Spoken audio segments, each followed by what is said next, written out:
Hello student welcome to सेवा पाठशाला। आज तुम्हारे विज्ञान जी चैप्टार 6 आसे कला बा टिश्यूज तो आलोचना करें। गति के तुम्हारे चैप्टार तो थ्रोली पढ़ा और जिमानखिनि मैं बाहिरा कुएशन आसे जिखिनि इम्पर्टेन्ट टपिक्स आसे मैं সেইখিনি धुनियाके लिखिছোঁ। तुम्हारे जिखिनि प्रश्नावलीर अनुशीलनी कुएशन आसे সেইখিনিও डिस्कास करिम।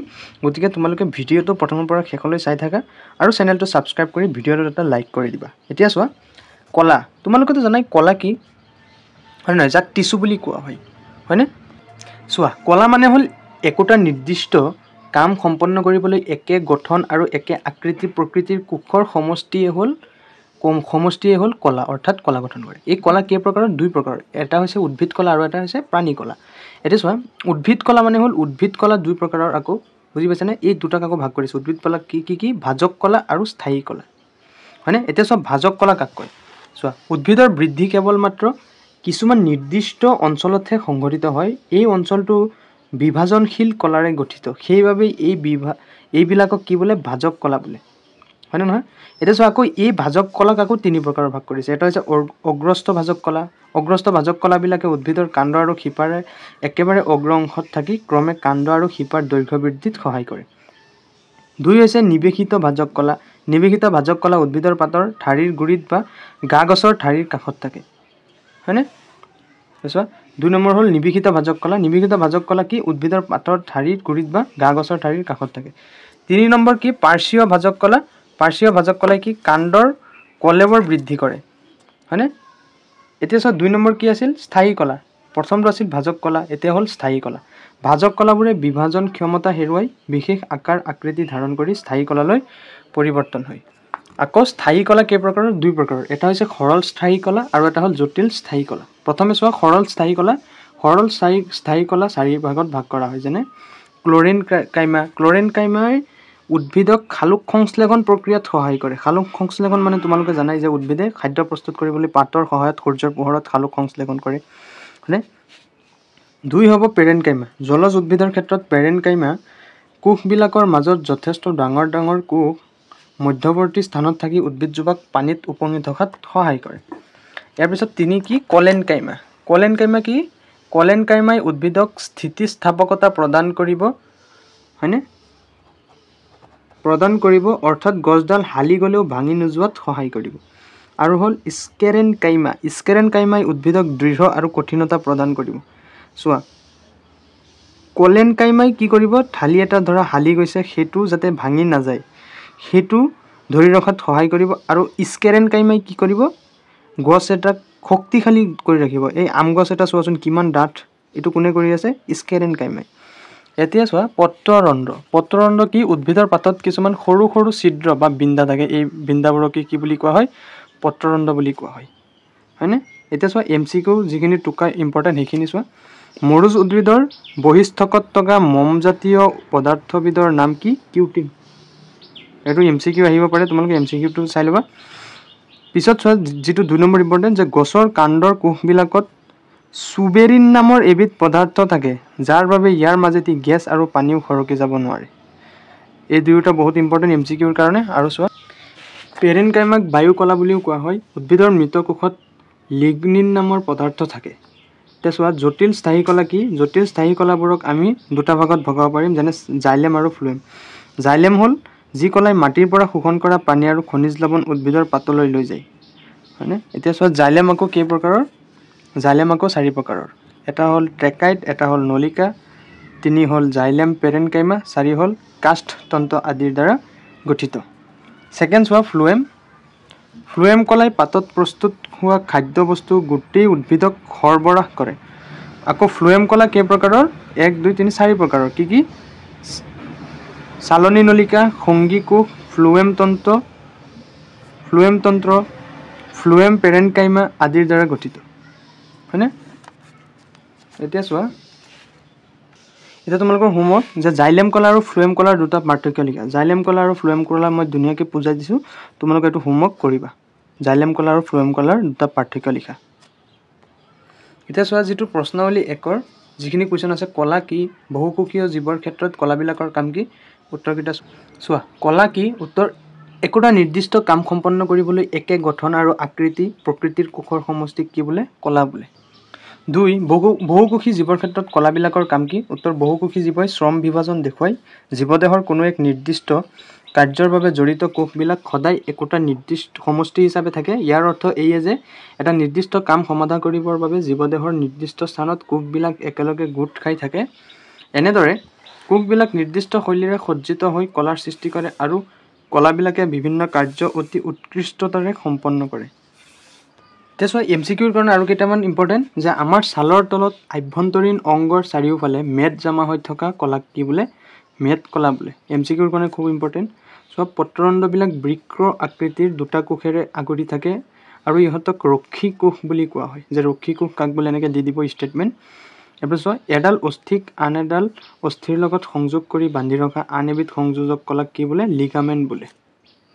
এতিয়া চোৱা 74 পেজ নম্বৰ যেটো প্ৰশ্নাৱলী 2 আছে হেতুৰ বিভিন্ন উত্তৰখিনি চোৱা প্ৰথম কোৱেশ্চন কি বিভিন্ন প্ৰকাৰৰ সৰল কলাসমূহৰ নাম লিখা উত্তৰ বিভিন্ন প্ৰকাৰৰ সৰল কলাসমূহৰ নাম হ'ল ক্লোৰেনকাইমা পেৰেনকাইমা কলেনকাইমা আৰু স্কেৰেনকাইমা আদি ইয়াৰ পিছত 2 নম্বৰটো চোৱা অগ্ৰস্থ ভাজক কলা ক'ত পোৱা যায় উত্তৰ অগ্ৰস্থ ভাজক কলাবিলাক উদ্ভিদৰ কাণ্ড আৰু শিপাৰ একেবাৰে অগ্ৰ অংশত পোৱা যায় 3 কোনবিধ কলাই নাৰিকলৰ বাকলিখন গঠন কৰে উত্তৰ স্কেৰেনকাইমা কলাই নাৰিকলৰ বাকলিখন গঠন কৰে এমসিকিউৰ কাৰণে খুব ইম্পৰ্টেন্ট এটো ভালকে মনত ৰাখিবা স্কেৰেনকাইমা ইয়াৰ পিছত 4 নম্বৰ ফ্লোয়েম কলা কিহেৰে গঠিত ফ্লোয়েম কলা চালনী নলিকা সংগী কোষ আৰু ফ্লোয়েম তন্তু আৰু ফ্লোয়েম পেৰেনকাইমা আদিৰে গঠিত আৰু তোমালোকৰ যেটো 78 পেজৰ স্নায়ু কোষ আছে হেতু তোমালোকে অকাটো ধুনিয়াকে চিত্ৰটো কেনেকৈ আকে হেতু মনত ৰাখিবা আৰু আকি ধুনিয়াকে প্ৰেক্টিস কৰিবা এটো বছৰকিয়া পৰীক্ষাত অহাৰ খুব চান্স থাকে বা 6 মাহিলী পৰীক্ষা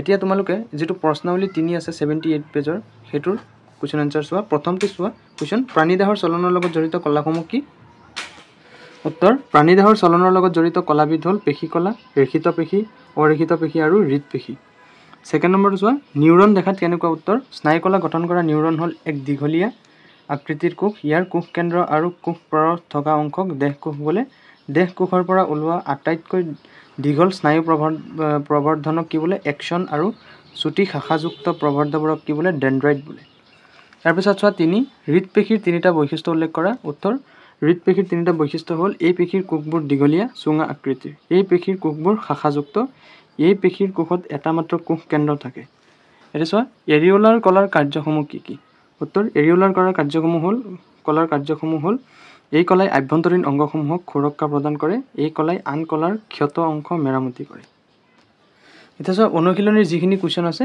সেইখিনি ধুনিয়াকৈ চোৱা প্ৰথম কোৱেশ্চনটো কি কলাৰ সংজ্ঞা দিয়া এটো কৈ দিছো দুইবাৰ চোৱা তথাপিও চোৱা অনুশীলনীৰ কোৱেশ্চন চোৱা কলাৰ সংজ্ঞা একেটা নিৰ্দিষ্ট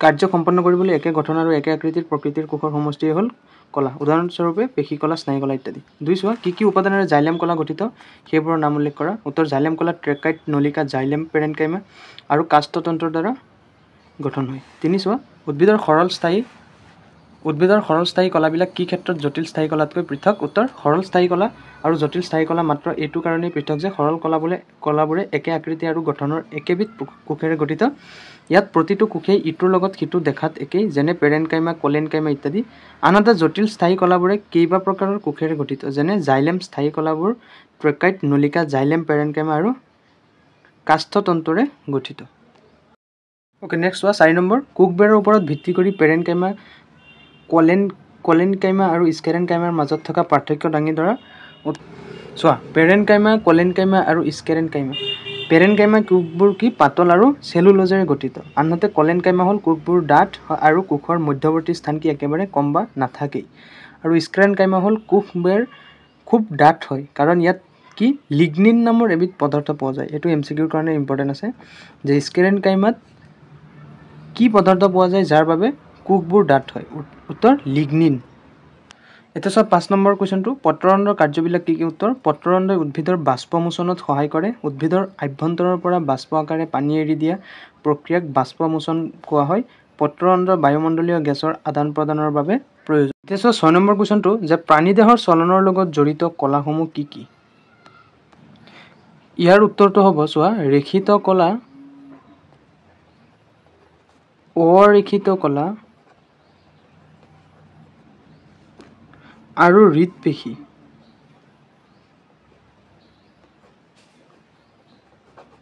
হয়নে? এতিয়া চাওক 7 নম্বৰ, স্নায়ুকোষ দেখাত কেনেকুৱা হয়?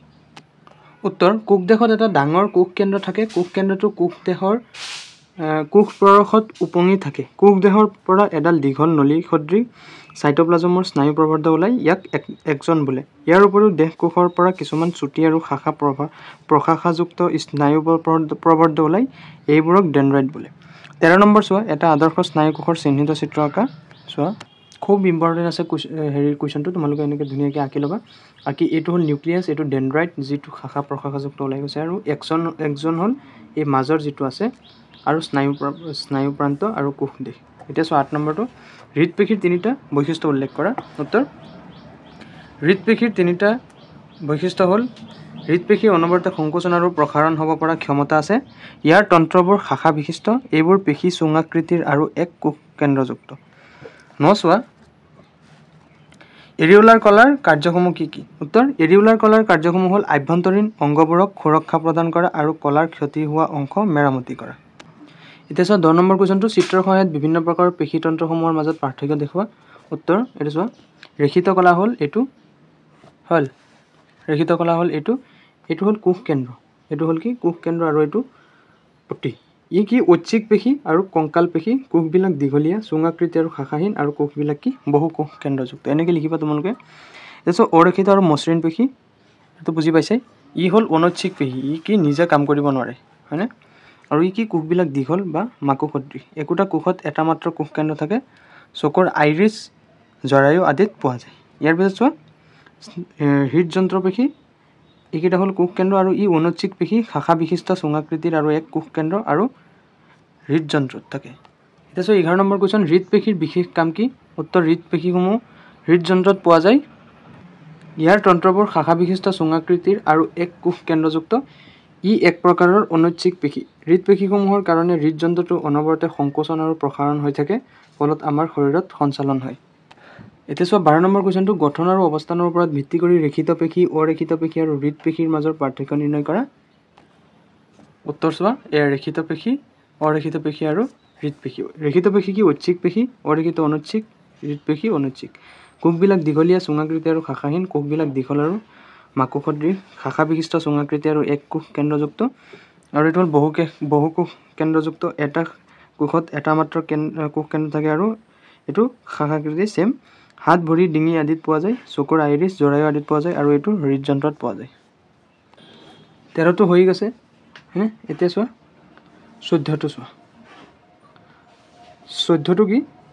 তলত দিয়া কলাসমূহৰ নাম লিখিব দিছে 14টো। চোৱা, MCQৰ কাৰণে খুব ইম্পৰ্টেণ্ট। চোৱা, আমাৰ মুখৰ ভিতৰৰ বেৰখন কি কলাৰে গঠিত? উত্তৰ, আমাৰ মুখৰ ভিতৰৰ বেৰখন কি সৰল চুতীয়া আচ্ছাদক কলাৰে গঠিত।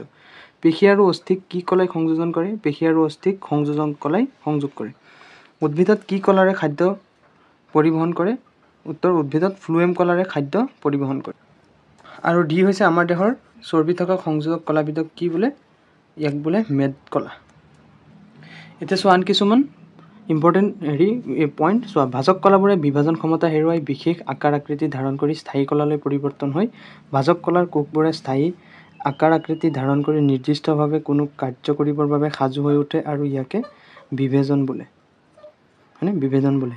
পাতখনৰ বাহিৰ ফালে থকা কোষৰ এটা শাৰী, আৰু ইয়াক বহিস্থক বুলি কোৱা হয়। স্থিতিস্থাপক পেশীবোৰক অস্থিৰ লগত বান্ধি ৰখা আন এবিধ সংযোজক কলা হ'ল টেণ্ডন।